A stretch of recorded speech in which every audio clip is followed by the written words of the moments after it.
सलाम, नमस्ते, सत श्री अकाल। मैं हूं रजा और आप देख रहे हैं रजाग्राफी। रूस का खौफ खतरनाक तरीके से तारी हो गया है नेटो पर और नेटो ने अपने मुंह से एक्सेप्ट कर लिया है कि उसकी हवा कितनी संट है। आपको बता दूं कि सारी दुनिया, खासकर यूक्रेन ने अभी भड़क कर नेटो से कहा था कि हमें तुम्हारा साथ नहीं चाहिए, तुम अगर ईमानदार हो तो लगाओ नो फ्लाई जोन, यूक्रेन पर नो फ्लाई जोन लागू कर दो। प्रेशर बनाया गया था पूरी दुनिया की तरफ से नेटो पर, नेटो कुछ करे, लेकिन नेटो की तरफ से बार बार यह बयान आया था कि हम ऐसा नहीं कर सकते, ऐसा नहीं। अब नेटो के लीडर ने साफ साफ ये बात कह दी है कि भाई साहब, हम ये काम नहीं कर सकते।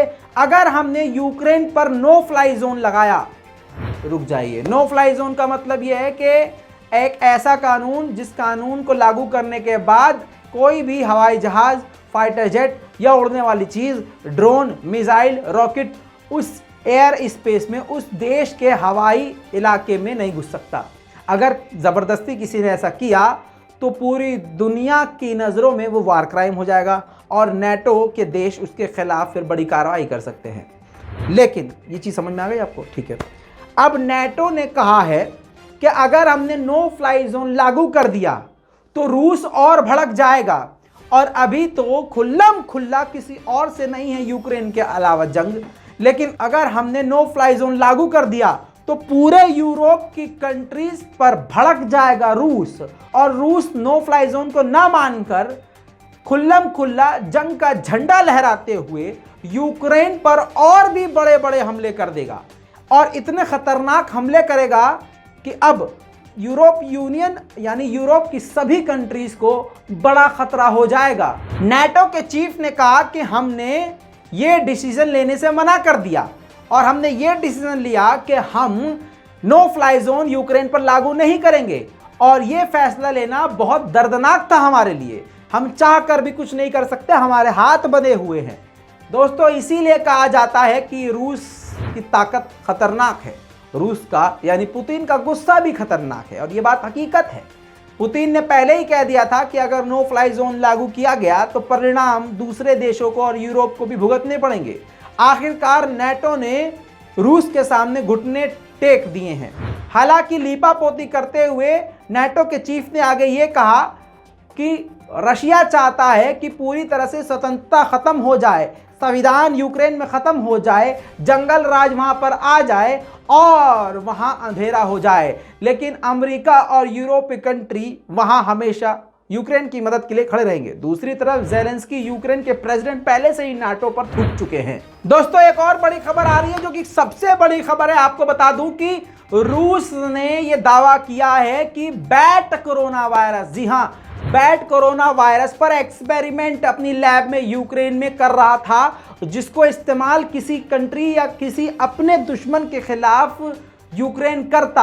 आपको बता दूं कि रूस ने और भी बड़े बड़े दावे किए और कहा है कि इंटेलिजेंस के पास पूरे इसके सबूत मौजूद हैं। रूस ने कहा कि केमिकल और बायोलॉजिकल वेपन बनाने की ताक में था यूक्रेन। दूसरी तरफ आपको एक बड़ी खबर बताता चलूं कि सिर्फ नेटो नहीं डरा, अमेरिका भी बुरी तरह से डरा हुआ है रूस से। अब बता दूं कि व्हाइट हाउस ने यह चेतावनी और चिंता जारी करी है कि रूस जैविक यानी केमिकल हथियारों का इस्तेमाल कर सकता है यूक्रेन के खिलाफ। अब आपको बड़ी खबर एक और अगली बताता चलूं कि सीरिया पूरी तरह से रूस को सपोर्ट कर रहा है। बताया जा रहा है कि सीरियन सेना, मिलिट्री रूस के साथ मिलकर जबरदस्त तरीके से जंग लड़ रही है। इतना ही नहीं दोस्तों, चेचनिया आप नहीं जानते तो बताता हूं। चेचनिया एक यूरोपियन कंट्री है जो कि रूस के अंदर ही दिखाई जाती है। आपकी स्क्रीन पर ये मैं पूरा आपको मैप लगा के दिखा रहा हूं। यहां की आबादी टोटल मुस्लिम है, इनकी मिलिट्री मुस्लिम्स हैं। अब आपको बिल्कुल क्लियर कर देता हूं, चेचन के लोग पूरी तरह से, जो चेचियन मिलिट्री है वो पूरी तरह से रूस के साथ है और खतरनाक तरीके से जंग लड़ रही है, और अभी से नहीं, पहले से लड़ रही है। लेकिन आपको अब चेचन आर्मी दिखाता हूं कि कैसी है और किस प्रकार से ये मुस्लिम चेचन आर्मी अपनी जान की बाजी लगाकर यूक्रेन के खिलाफ जंग लड़ रही है। देखिए,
दोस्तों दूसरी तरफ रूस ने एक वीडियो जारी करी है, जिस वीडियो के अंदर दिखाया है कि उसके फाइटर हेलीकॉप्टर लगातार किस तरह से यूक्रेन पर हमला कर रहे हैं। देखिए वीडियो।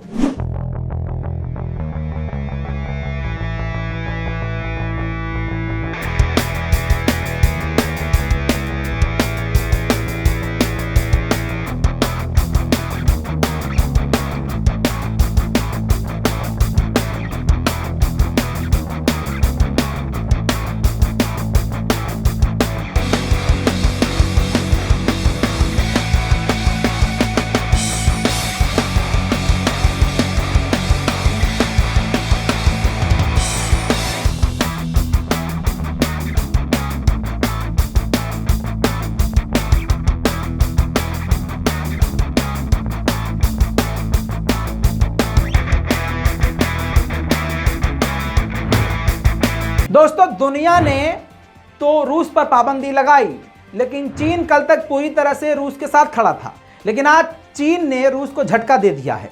आपको बता दूं कि रूस को अब चीन ने प्लेन के पार्ट्स देने से मना कर दिया है। रूस ने कहा कि ये हमारे साथ बेहद गलत है। अब आपको बता दूं कि रूस के लिए ये सबसे बड़ा झटका है अगर चीन उससे अलग हो जाता है। दोस्तों जैसे कि मैं आपको बता चुका हूं कि तुर्की में रूस और यूक्रेन की जो बातचीत थी पूरी तरह से फेल हो गई और एक तरह से हार ये तुर्की की बताई जा रही है कि तुर्की इसमें कुछ नहीं कर पाया। लेकिन तुर्की के फॉरेन मिनिस्ट्री की तरफ से, यानी तुर्की के फॉरेन मिनिस्टर ने कहा है कि हमारी पूरी कोशिश है और लगातार करेंगे हम कोशिश, अभी भी हम मीडिएशन में बाकी हैं, मीडिएटर हैं, और लगातार हमारी अब और भी ज़्यादा कोशिश रहेगी कि हम जल्द से जल्द दोनों के मसले को हल करवाएं। लेकिन आपको बिल्कुल जेन्युइन बताऊं, मसला हल होने वाला इतनी जल्दी नहीं है। दोस्तों दूसरी तरफ आपको एक फुटेज दिखाना चाहता हूं। ये फोटो देखिए, ये यूक्रेन के एक फैमिली है जो हमलों से बच के भाग रही थी। अब जरा सोच के देखिए, आप किसको सपोर्ट करते हैं वो भाड़ में जाए बात, लेकिन क्या यह रूस की हरकत सही है कि किसी फैमिली को या आम लोगों को निशाना बनाए? ये तस्वीर इसलिए जूम करते करते आपको दिखा रहा हूं, और बच्चे की शक्ल आप देखिए, बच्चे का मुंह आप देखिए, चेहरा देखिए, इस बच्चे पे क्या बीत रही होगी, इस बच्चे का क्या कसूर है, इस बच्चे की आत्मा क्या कह रही होगी। भाई ये सोच के देखो ना। ठीक है आप यूक्रेन के साथ है या रशिया के साथ, फर्क नहीं पड़ता, लेकिन इसमें इस बच्चे को क्या पता कि ये क्या हो रहा है, इस बच्चे का क्या कसूर है। कम से कम रूस को इतना सोचना चाहिए कि आम जनता को निशाना ना बनाओ, आम लोगों को, खासकर बच्चों और औरतों को निशाना ना बनाया जाए। इसको कायरता कहते हैं। भले ही रूस हर जगह सही हो, लेकिन इस चीज से रजा गराफी और मेरी पूरी टीम राजी नहीं है, और इस हरकत पर हम रूस के खिलाफ हैं। जंग करनी है तो मर्दों की तरह करो, हथियार वालों पर हमला करो, बच्चों पर नहीं।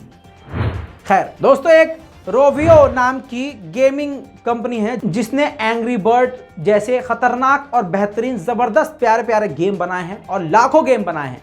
उसने रशिया और बेलारूस का बाइकआउट कर दिया है और पूरी तरह से अपनी सारी सर्विसेज को बैन कर दिया है। इसके अलावा सोनी म्यूजिक को कौन नहीं जानता, सोनी म्यूजिक ने पूरी तरह से अपनी सारी स्ट्रीमिंग सर्विसेज और वीडियो सर्विसेज सब कुछ बेलारूस और रूस में बंद कर दिया है। दोस्तों लगातार रूस का सिटी पर, मेन सिटी पर, मारियोपोल पर जबरदस्त बमबारी जारी है।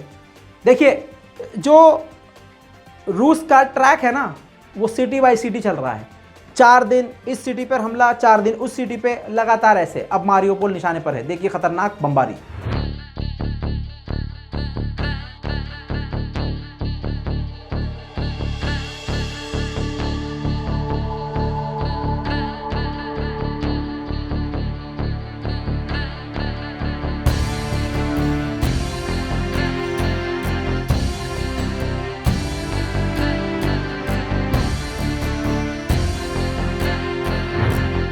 आपको बता दूं कि इन्हीं सब के बीच में यूक्रेन के प्रेसिडेंट ने बड़ा बयान जारी किया है। उन्होंने कहा है कि जितने भी रशियंस के प्रॉपर्टीज यूक्रेन में हैं उन सबको जब्त कर लो।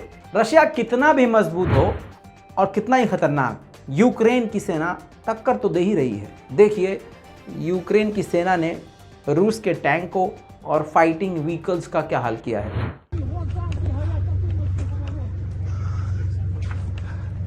Отак от буває, коли приходиш на українську землю. Отак от буває.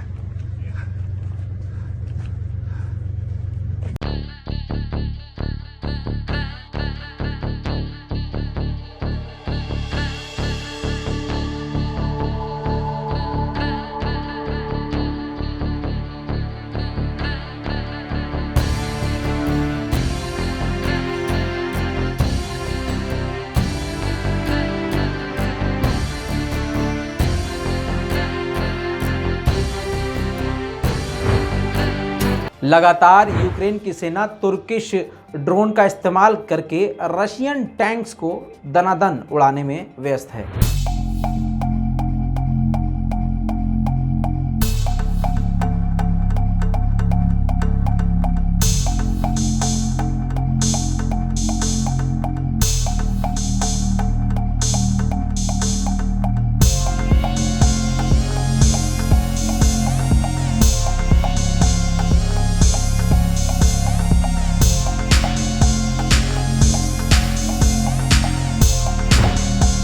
यार हमको ये समझ में नहीं आता, जब तुम्हारे मिलिट्री में दम नहीं है तो जा ही कह रहे हो। यूक्रेन के लोगों ने भी, आम लोगों ने भी बड़ा दम दिखाया। अब आपकी स्क्रीन पर ये फुटेज देखिए, सीसीटीवी में जो रिकॉर्ड हो गई है, ये रशियन मिलिट्री है जो यूक्रेन के नागरिकों के, आम लोगों के घरों में घुसने की कोशिश करी, गेट को खोला ज़बरदस्ती और अंदर घुस गए। अब घर में जो 2 बुजुर्ग लोग थे उन्होंने खदेड़ दिया, बातों से ही मार दिया। रूस की मिलिट्री जो है आप देख सकते हैं हथियारों के साथ हैं, ये बेचारे निहत्ते हैं और ऐसे खदेड़ दिया जैसे कि चूहे को भगा दिया जाता है। बहुत बढ़िया, बहुत बढ़िया। आगे बढ़ो। रूस की 2 साइड दिख रही है, एक काफ़ी कमज़ोर और एक काफ़ी ख़तरनाक। अब ख़तरनाक साइड आपको दिखाता हूँ।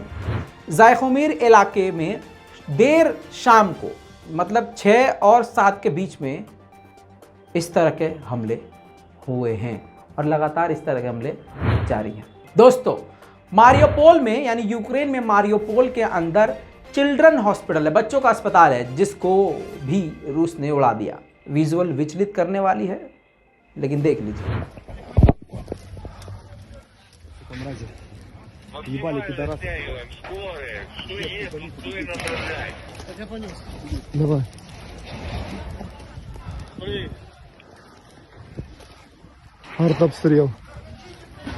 दोस्तों, इस पूरी रिपोर्ट पर आपकी क्या राय है? अपनी राय कमेंट में जरूर लिखिएगा। रिपोर्ट को शेयर कीजिए और चैनल को सब्सक्राइब कर लीजिए ताकि आपको हर अपडेट इसी तरह से मिलता रहे। मैं हूं रजा और आप देख रहे हैं रजाग्राफी। जय हिंद।